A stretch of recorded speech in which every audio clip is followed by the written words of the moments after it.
할렐루야, 할렐루야. 오늘도 이 귀한 이 예배의 자리에 나와서 우리 주님 앞에 영광 올려드리는 우리 성남 가족들, 이제 6월 첫 주가 되었습니다.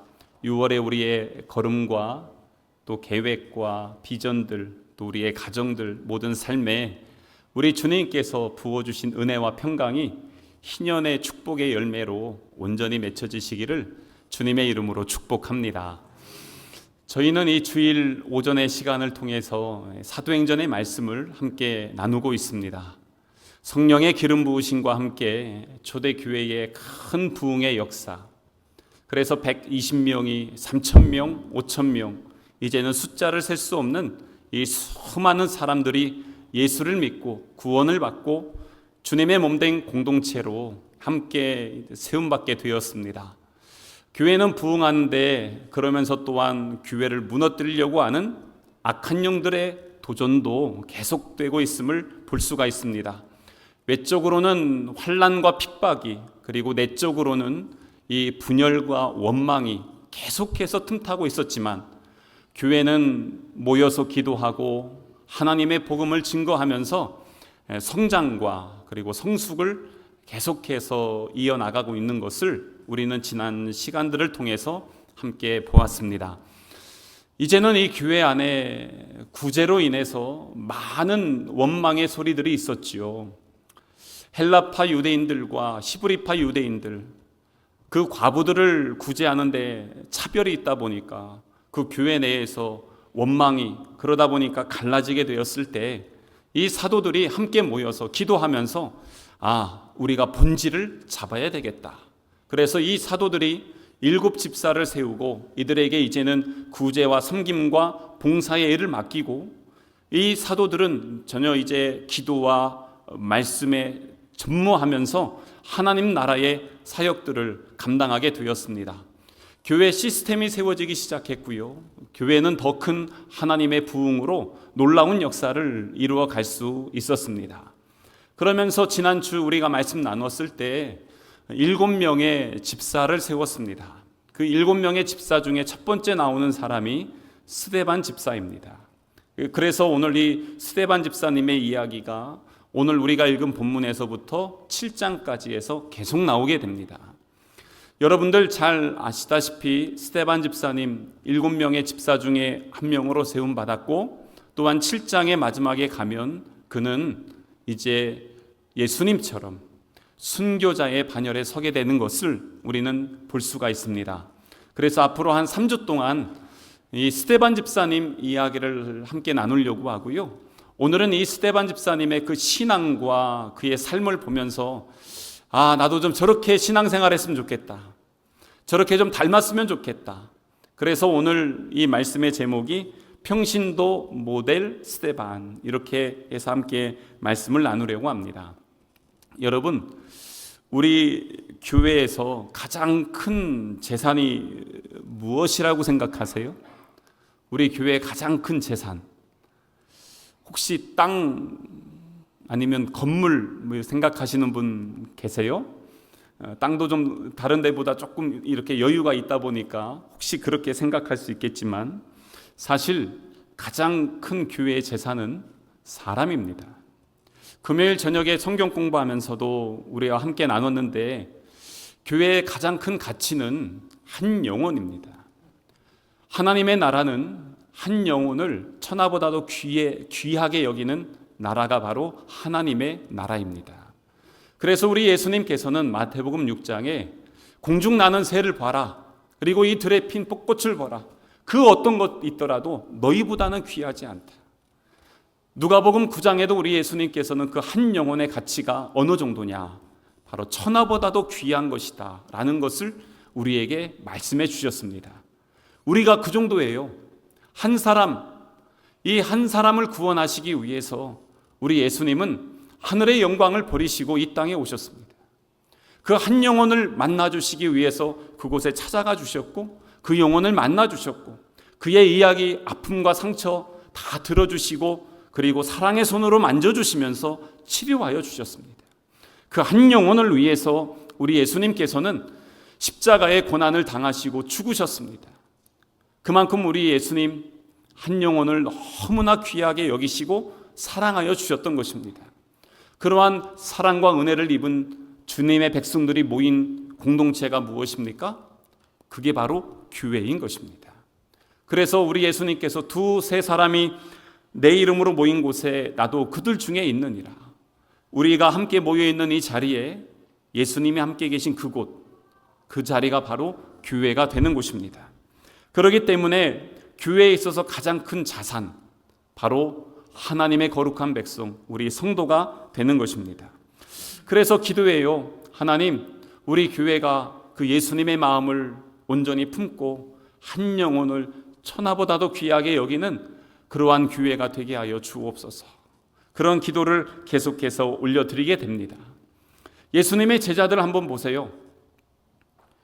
나이도 어렸고요. 직업이나 가지고 있는 것도 사실 변변치 않았습니다. 그런데 우리 예수님께서 그들에게 가셔서 한 사람 한 사람 이름을 불러주시면서 그들을 만나주셨습니다. 그리고 제자 삼아 주셨죠. 3년 동안 우리 예수님과 함께 다니면서 예수님의 삶이 어떤 것인지, 예수님의 말씀은, 예수님의 능력은, 이 모든 것들을 다 경험하면서 직접 예수님이 보여주셨습니다. 그리고 나서 이제 예수님의 제자들은 나도 예수님처럼 살면 되는구나. 예수님이 부활하시고 승천하신 이후에는 이제 예수님처럼 살아가는 삶의 모습을 통해서 우리 예수님께서 꿈꾸셨던 참 별 볼 일 없고 나이가 어리고 아무것도 아닌 존재였지만 그 12명의 제자들을 통해서 인류 구원을 향한 거룩한 비전이 하나 둘씩 이루어지는 것, 그것을 우리는 이 사도행전의 말씀을 통해서 함께 보고 있습니다.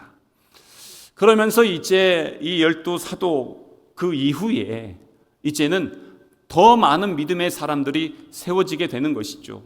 지난주에 우리가 함께 나눴던 그 7명의 집사들, 그 중에서 오늘 이 스데반 집사님, 그러면서 이제 교회 직분들이 세워지기 시작합니다.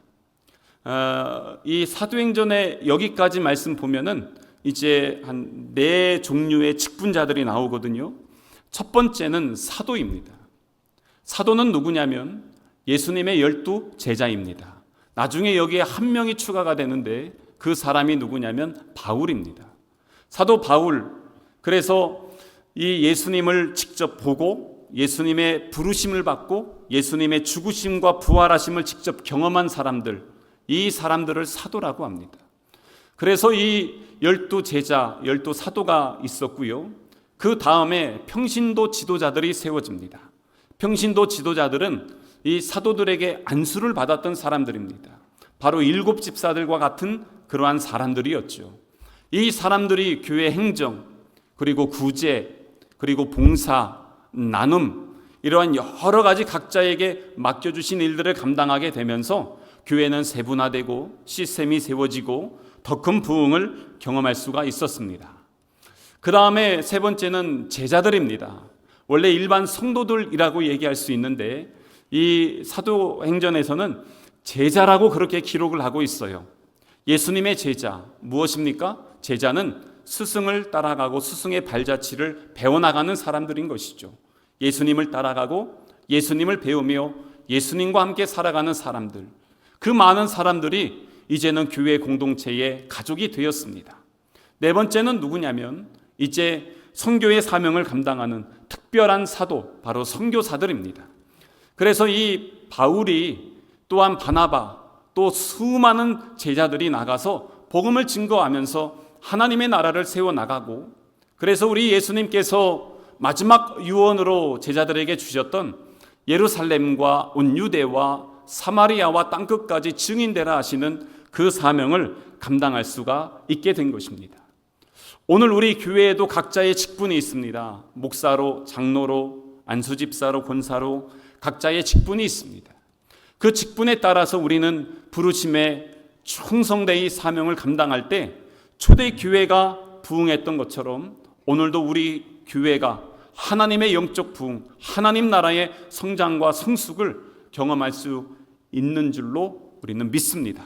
그래서 우리는 함께 이렇게 나아가고 있는 것이죠.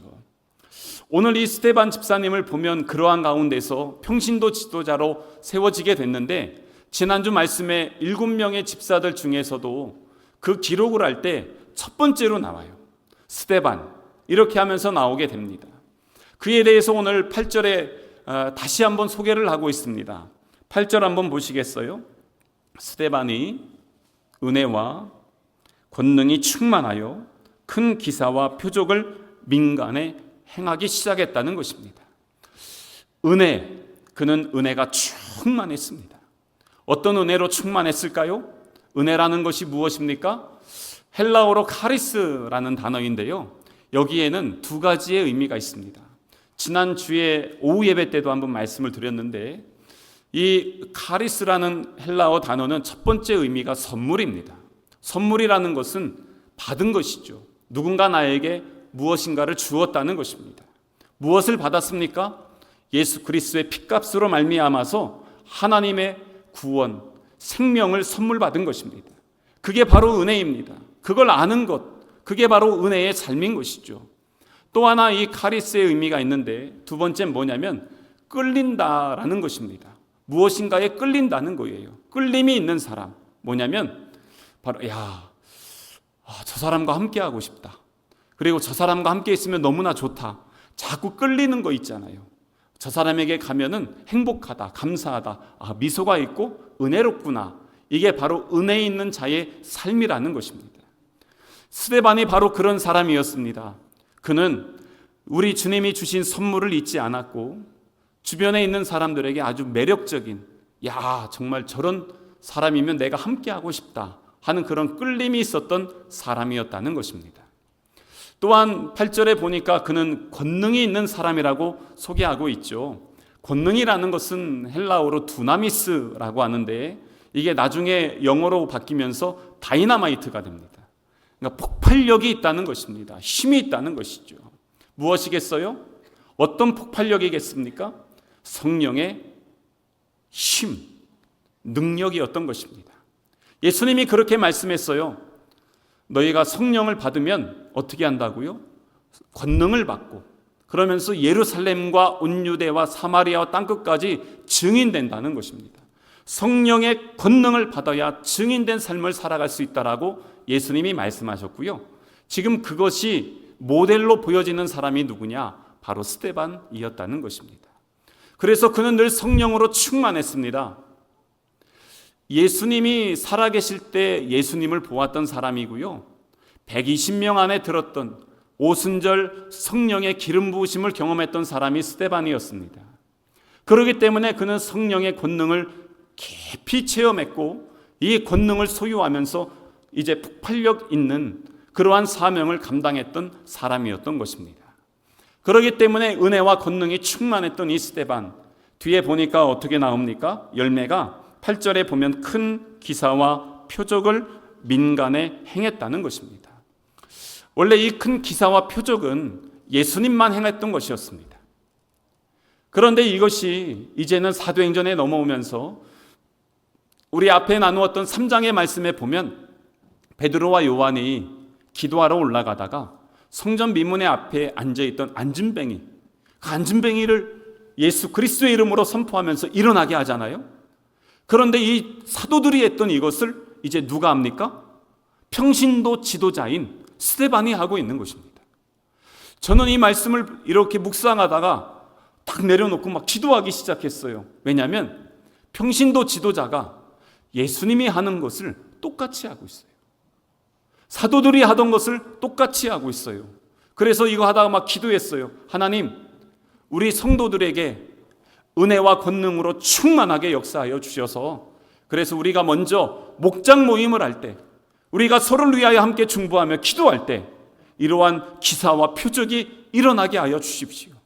그래서 육신의 연약함도, 마음의 질병도, 영적인 고난도 우리가 함께 기도할 때 치유되게 하시고 회복되게 하시고 새 은혜로 충만하게 역사하여 주옵소서. 이럴 때 좀 더 크게 아멘 하셔도 됩니다. 그렇게 해서 이러한 그 은혜의 역사가 목장에서뿐만 아니라 우리 교회에도 날마다 열매로 맺혀지시기를 주님의 이름으로 축복합니다.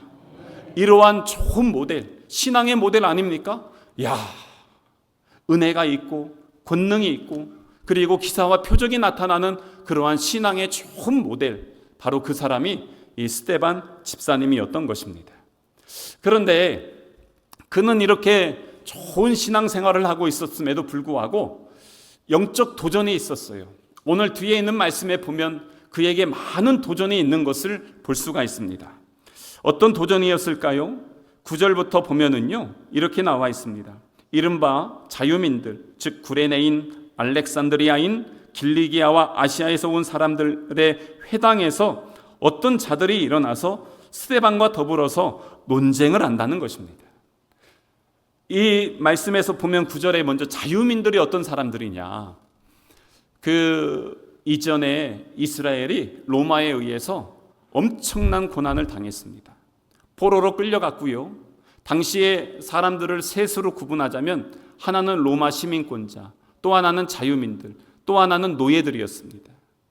근데 이 자유민들은 어떤 사람들이냐면 노예로 끌려나가서, 오늘 여기 9절에 있는 말씀에 보면 구레네 있잖아요. 이 구레네가 어디냐면 지금 시실리아입니다. 알렉산드리아는 이집트, 아프리카입니다. 길리기아는 지금 터키입니다. 그리고 아시아는 소아시아 지역입니다. 그러니까 이스라엘 사람들이 아프리카부터 아시아 여기저기에 다 지금 그렇게 포로로 노예로 팔려갔던 것이에요. 그런데 시간이 지나면서 이 사람들이 자유를 얻게 됐어요. 고향을 그리워하잖아요. 그래서 고향에 온 거예요. 그래서 여기에 와서 뭘 했냐면 회당을 짓고 그들의 아픔들, 상처들 있는 사람들 함께 모여서 하나님의 말씀을 나누면서 예배했던 공간이 회당이었던 곳입니다. 그런데 이곳에 지금 이 자유민들과 함께 이 스데반 집사님이 가서 그들과 논쟁을 하는 것이에요. 제가 이 말씀 보면서 자유민들이 그 자리에 있는 곳에 이 스데반 집사님이 간 것이 너무 감사했어요. 왜냐하면 앞에 있는 말씀들을 보면은 성전에서 전도하고 복음을 전하고 그 다음에 집에서 떡을 뗐어요. 성전과 집에 모였다는 내용들이 계속 나오지만 회당은 처음입니다. 무엇입니까? 평신도 지도자들이 세워지고 나서부터 복음이 세세하게 구석구석까지 이방인들에게까지 흘러나가는 것, 그것을 이 9절의 말씀을 통해서 볼 수가 있는 것입니다. 그런데 이 말씀을 또 보면서 개인적으로 약간 아쉬운 점이 하나 있었어요. 그게 뭐냐면 담대하게 복음을 전하면 되는데 뭘 하냐면 이 사람들과 논쟁을 하고 있습니다. 근데 논쟁을 하는 그 이유가 있어요. 왜 그러냐면 당시의 정치는 로마가 잡고 있는데 사회와 문화는 헬라 문화가 잡고 있었습니다. 헬라 문화가 뭐냐면요, 이 토론하는 것입니다. 근데 그게 논쟁이 되기도 합니다. 여러분들 잘 아시는 아리스토텔레스, 소크라테스, 플라톤 이런 사람들 있잖아요. 이 사도들이 사역하기 얼마 전 사람들입니다. 이 사람들의 영향이 있었습니다. 그래서 그 영향을 받았던 사람들, 이 사람들이 회당에 모여서 늘 뭐 하냐면 하나님의 말씀을 가지고 논쟁을 하는 거예요. 근데 저도 이렇게 모여서 복음을 전하기도 하고 논쟁을 해보기도 하는데, 논쟁을 하면 어떻습니까? 논쟁을 하면은 꼭 이기는 사람과 지는 사람이 있습니다. 자, 그렇다면 오늘 스데반은 이겼을까요? 졌을까요? 어땠을 것 같아요? 오늘 10절에 있는 말씀 보겠어요? 스데반이 지혜와 성령으로 말함을 그들이 능히 당하지 못하여. 그러니까 논쟁을 했는데 스데반이 이겼다는 것입니다. 무엇으로요? 여기에 보니까 지혜와 성령으로 충만해서 복음을 전하니까, 그러니까 이 사람들이 이기질 못하는 겁니다. 근데 여러분, 만약에 여러분들과 누군가가 논쟁을 했어요. 논쟁을 했는데 여러분이 졌어요. 그러면 여러분들, 내가 졌으니까 인정할게. 예를 들어서 오늘 스데반과 논쟁했던 사람들이 내가 졌어, 인정해, 나 이제부터 예수님 믿을게. 보통 이렇게 합니까? 논쟁 지면 인정하고 예수 믿어요? 여러분들 지면은 기분이 좋아요, 나빠요? 기분 나쁘죠. 그래서 오늘도 그런 상황입니다. 논쟁에서는 스데반이 이겼는데 이 진 사람들이 어떻게 하냐? 스데반을 고소합니다. 어디로 고소했을까요? 공회라는 곳에 고소를 합니다. 근데 이 공회라는 곳이 어딘가요?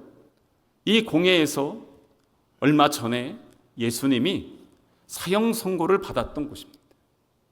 그래서 예수님이 십자가에 달려 죽으셨습니다. 바로 직전에 예수님의 제자들이 공회에 잡혀가서 감옥에 들어가고 나중에는 순교합니다. 예수님도 죽였고 예수님의 제자들도 죽이려고 했던 곳, 그 자리가 공회인데 지금 그곳에 누가 잡혀 들어갔어요? 지금 스데반이 잡혀 들어간 것입니다.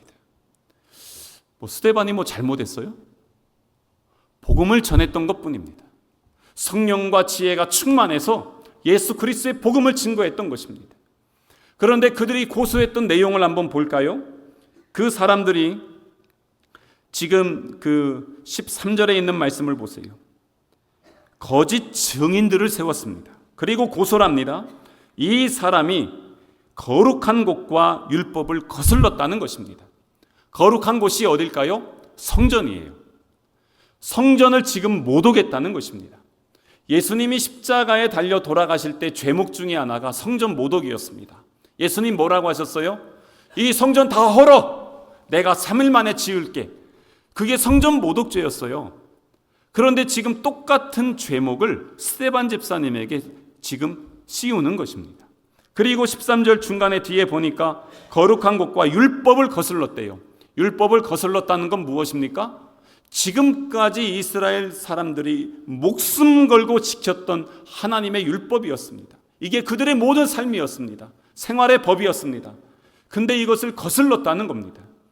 예수님의 제목도 이거였는데 이것도 또한 스데반에게 똑같이 적용을 해서 지금 예수님을 죽였던 것처럼 스데반도 죽어야 된다는 것, 그것을 지금 이렇게 고소를 하고 있는 것입니다.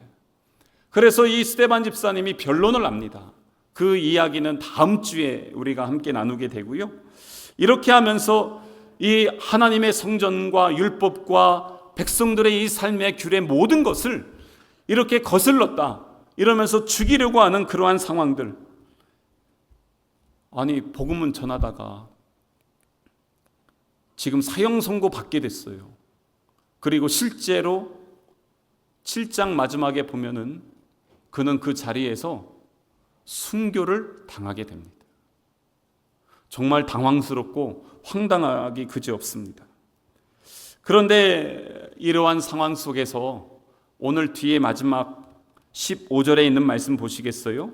공회 중에 앉은 사람들 다 누구냐면 재판관들입니다. 이 사람들이 한 70여 명 되는데 정치, 경제, 사회, 입법, 행정, 사법의 모든 권력을 다 독점하는 사람들이었습니다. 근데 이 사람들이 지금 스데반 한 사람을 주목해서 보고 있습니다.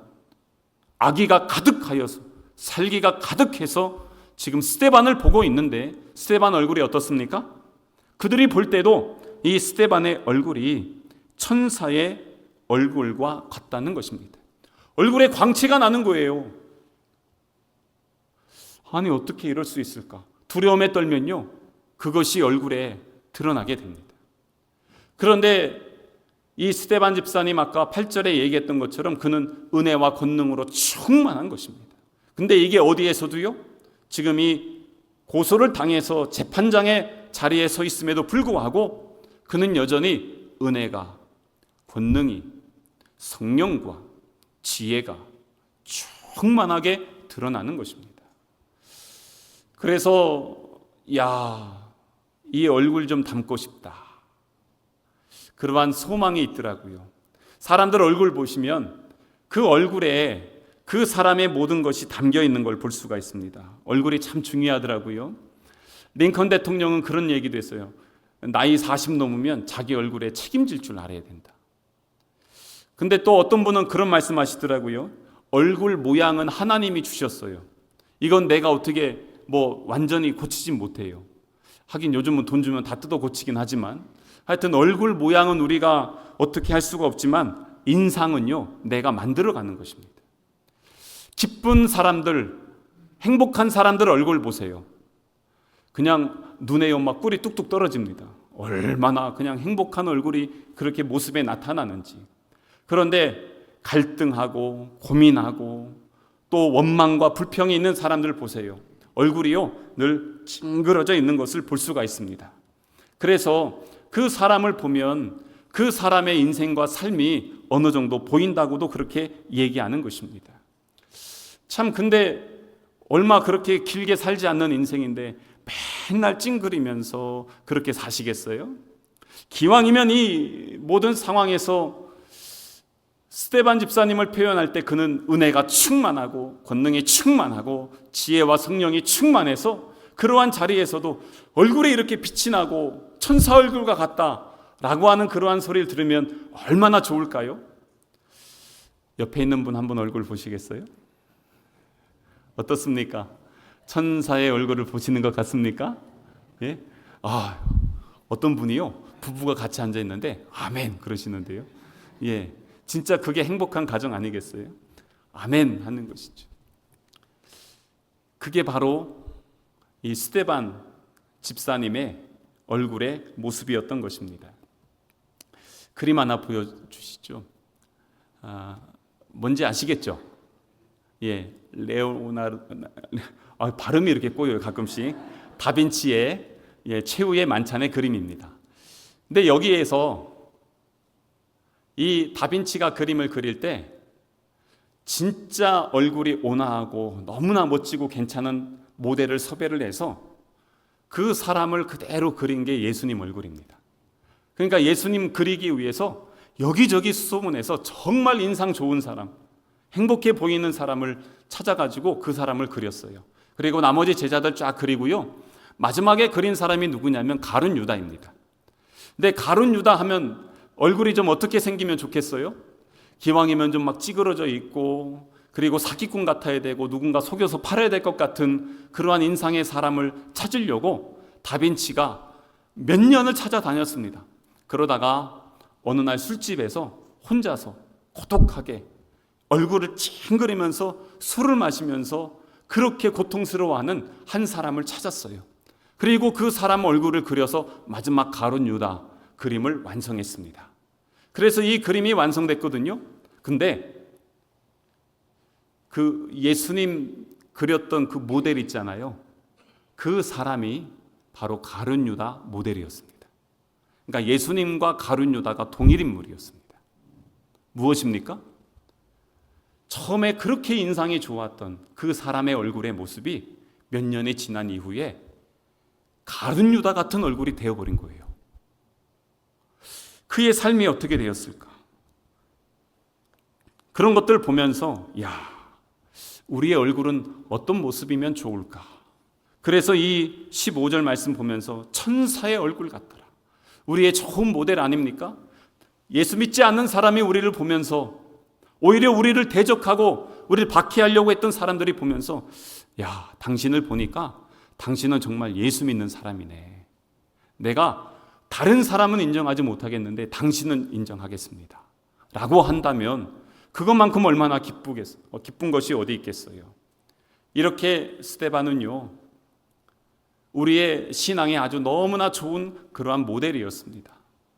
아까 8절에 있는 말씀처럼 은혜와 권능이 표적과 기사가 충만했던 그러한 사람, 게다가 그 공회에서 그 많은 사람들에게서 담대하게 복음을 증거할 수 있었던 그러한 믿음의 사람, 공회의 이 자리에서도 두려움이 없이 담대하게 그의 얼굴이 천사와 같았던 사람.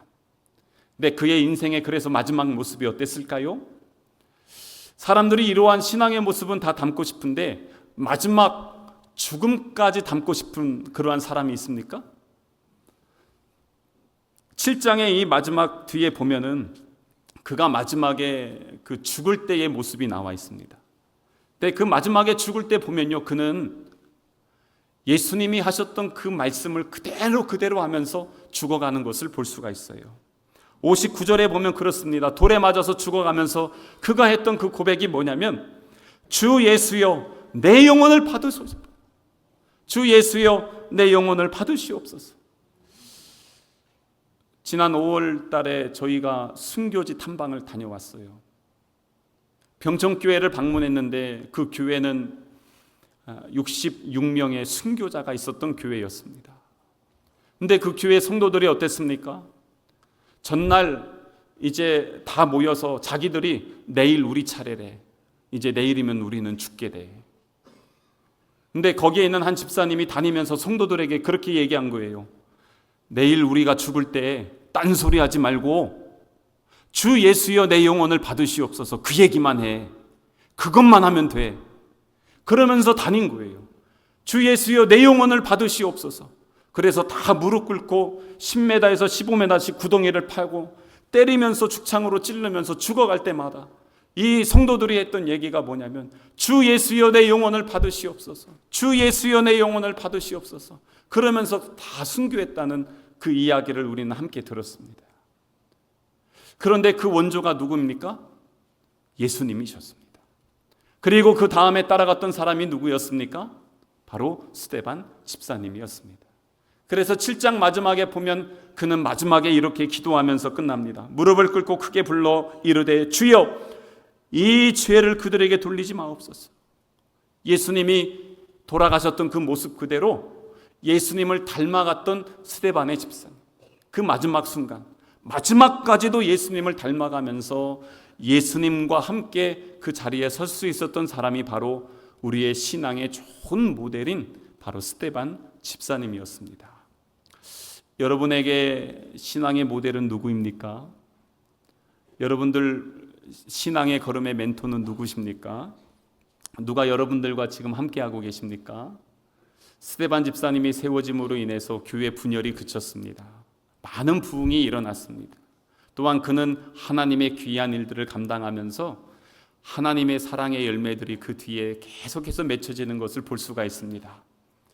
그래서 바라고 소망하는 것, 우리 성도들의 삶이 예수 그리스도를 닮아갈 수 있기를 주님의 이름으로 축복합니다.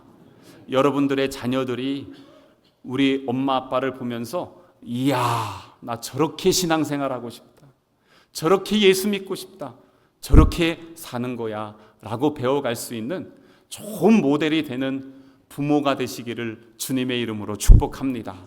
우리 귀한 직분자들, 우리 모두가 신앙의 좋은 모델이 되어서 처음 예수 믿는 사람들이 나도 저렇게 믿어야 되겠구나, 저렇게 예수님을 따라가야 되겠구나 라고 하는 좋은 신앙의 모델이 되는 그러한 우리 사랑하는 성남교회, 우리 모든 가족 되시기를 주님의 이름으로 축복합니다.